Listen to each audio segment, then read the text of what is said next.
Continuamos nuestra conversación con el Procurador Federal de Protección al Ambiente.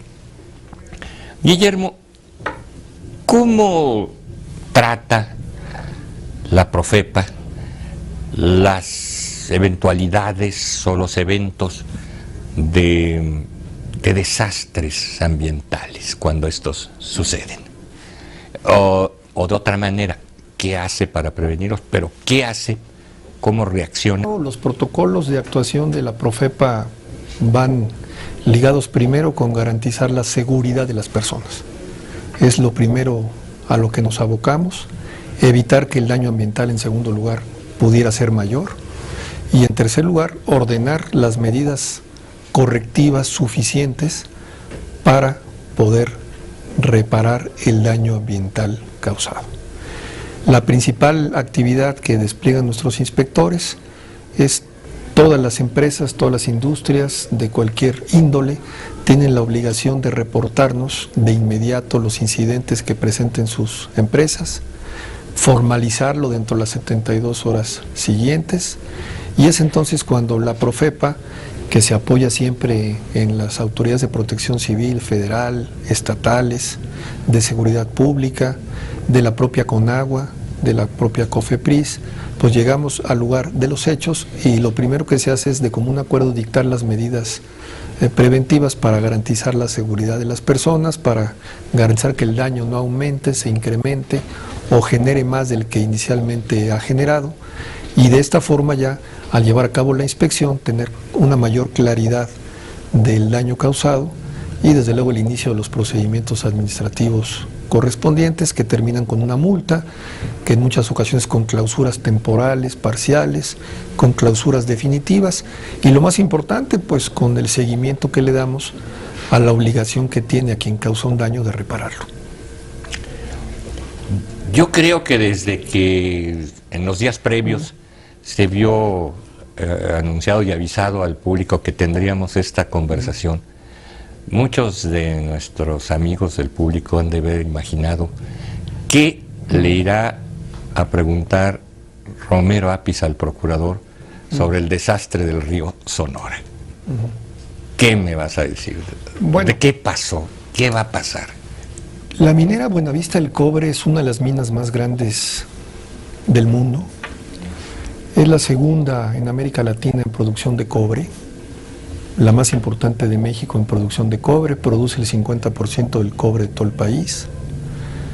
Es una mina que tiene más de 3.600 hectáreas, tiene 8 concesiones, tiene 10 manifiestos de impacto ambiental autorizados por Semarnat, las concesiones aprobadas por la Secretaría de Economía, y se presentó un incidente en nuevas instalaciones aún sin poner en funcionamiento formal, producto de la falla, de la rotura de un tubo que hizo que los patios de tinajas, tinajas 1, tinajas 2 y bordo poniente, liberaran lixiviados de una cantidad cercana a 40 millones de litros, lo equivalente prácticamente a 16 albercas olímpicas.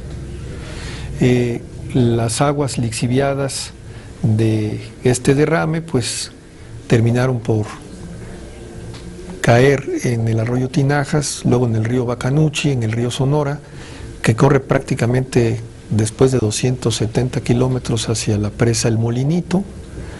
De inmediato dictamos las medidas para contener con represos de contención el derrame. Desde luego se giraron instrucciones para cerrar los pozos, que son más de 322 los que se encuentran al margen del río, 500 metros de cada ribera, y desde luego todas las políticas para garantizar el suministro de agua potable y desde luego pues la clausura temporal parcial de las instalaciones donde se presentó el proyecto, que afectan más de 800 de las 3.600 hectáreas que tiene esta minera. En suma, se debió a un fallo técnico, a una falla de supervisión, a un error humano. El daño ambiental causado está ya determinado por la caracterización a la que obligamos a la empresa. La caracterización no es otra cosa sino el diagnóstico que tiene hoy las aguas superficiales, las aguas profundas, la contaminación de los suelos, la flora, la fauna, la vida silvestre y desde luego también pues toda la prevención a riesgos sanitarios. COFEPRIS, todo el sistema de salud han atendido a más de 26 personas que sufrieron algún daño en su salud con motivo de la contaminación del río, casos de dermatitis, de gastroenteritis, y también desde luego se están tomando todas las medidas para reparar el daño a las personas lo más pronto posible. El gobierno federal recibió la solicitud de la empresa para llegar a un mecanismo alternativo de solución de controversias, reconoció el daño causado, se creó un fideicomiso de más de 2,000 millones de pesos, que es el monto inicial del daño causado, y este monto se está canalizando primero para atender el daño a las personas, la pérdida de la actividad productiva, la pérdida de la salud, la compensación a la actividad agrícola de la zona, más de 6,000 hectáreas, 8,000 productores, más de 112,000 cabezas de ganado en toda esta zona del río Sonora, y desde luego pues atender también, una vez que contemos con el programa o con el plan de remediación por parte de la empresa, pues darle seguimiento puntual pues, a todo lo que hay que reparar del daño al medio ambiente, tanto a corto, mediano como a largo plazo. El daño o la suspensión de la actividad productiva va a ser muy largo en el tiempo. Bueno, el fideicomiso no se va a extinguir hasta que no quede el último daño a las personas retribuido, compensado, ni el último daño ambiental reparado. Y normalmente en este tipo de incidentes tendrán que hacerse monitoreos a corto, mediano y largo plazo, 5, 10, 15 años, para valorar precisamente que pues el agua de los ríos, que es agua superficial, que las aguas subterráneas, que tienen que ver con contaminación de los suelos, y la que se extrae de los pozos, quede definitivamente lista para la actividad agropecuaria y para la actividad potable. Hoy en día los últimos muestreos muestran que ciertamente hay todavía presencia de metales pesados en la zona, siempre los ha habido, se agravaron con motivo del derrame, pero COFEPRIS, Conagua, han liberado prácticamente ya los 322 pozos. El agua es útil para el consumo humano, con mayor razón lo es para actividades agrícolas y ganaderas, y del plan de remediación iremos valorando en cuánto tiempo será posible hablar de un levantamiento total de la contingencia y de haber agotado la reparación del daño por completo. Es un trabajo que llevará sin duda alguna muchos años, un monitoreo permanente, constante, donde lo primero será garantizar pues la potabilidad del agua y la reparación del posible daño causado pues, a las tierras agrícolas, al ganado de toda la zona. ¿Y los daños a las personas pueden ser letales? Hasta ahora no hay ningún caso. Lo único que han causado es dermatitis o gastroenteritis, que han sido atendidos por el sistema de salud, más de 26 casos. El último reporte habla más de 35, 36 casos que se han presentado, que han sido atendidos. No obstante, COFEPRIS ha manejado una brigada permanente que hará nuevamente recorridos por los 7 municipios del río para verificar permanentemente que no exista un daño posterior a quien tuvo contacto con el agua del río. Este desastre se va a escribir en los cuadros de los mayores desastres ecológicos que hemos sufrido en el país. En materia ambiental minera, sin duda es el mayor desastre ambiental, afortunadamente sin vidas humanas. En materia minera hay desastres ambientales con pérdida de vidas humanas más graves. El más reciente, Pasta de Conchos, con 63 muertos. A principios de siglo, una mina en Coahuila que causó una explosión, 300 muertos. La principal enseñanza que nos deja es que tenemos que tener leyes que nos ayuden de una manera más eficaz a enfrentar estos desastres. La Ley Federal de Responsabilidad Ambiental, que es una ley muy importante y muy reciente, que fue la que aplicamos con los mecanismos alternativos de solución de controversias en este caso, presenta, en mi opinión, algunos aspectos que hay que revisar colegiadamente.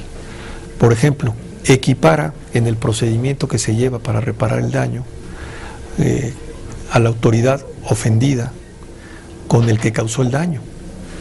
teniendo la autoridad que demostrar en un juzgado de distrito el daño causado, la dimensión del daño, y el juez ordenar el monto de la multa, que en su límite máximo llega a 40 millones de pesos, o también fijar el monto, la reparación del daño, en razón de las pruebas que aporta la autoridad.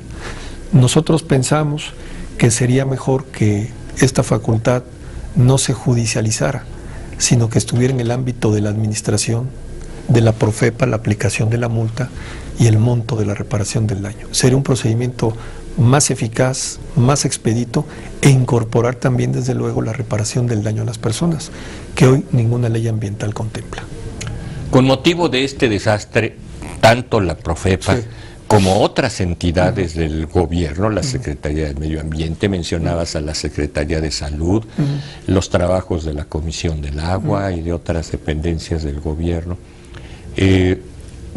han tenido que gastar de manera extraordinaria, es decir, gastos contingenciales no previstos o no.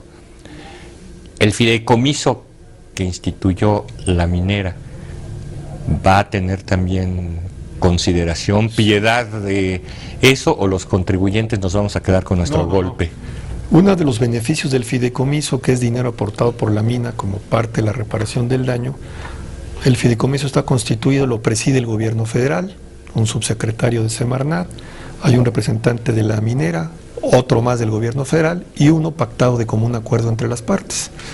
Las decisiones son colegiadas, son compartidas, todas han sido unánimes, y también se prevé pues la recuperación de los daños o gastos extraordinarios que las instituciones públicas han tenido que erogar para atender de manera puntual este incidente.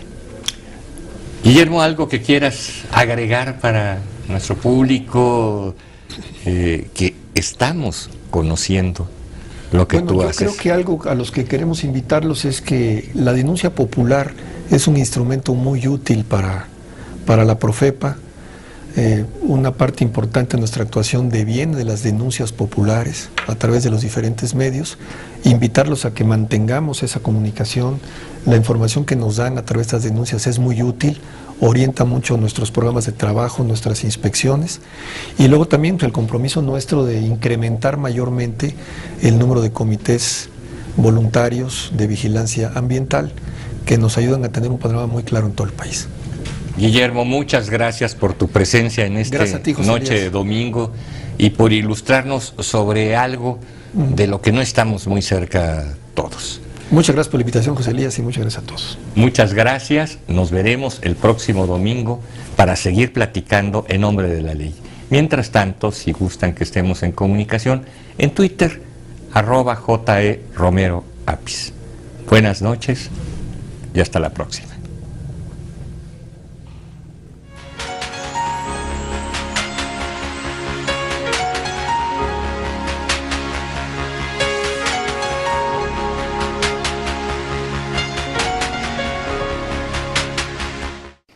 Te invitamos a seguir cuestionando la información con los siguientes videos.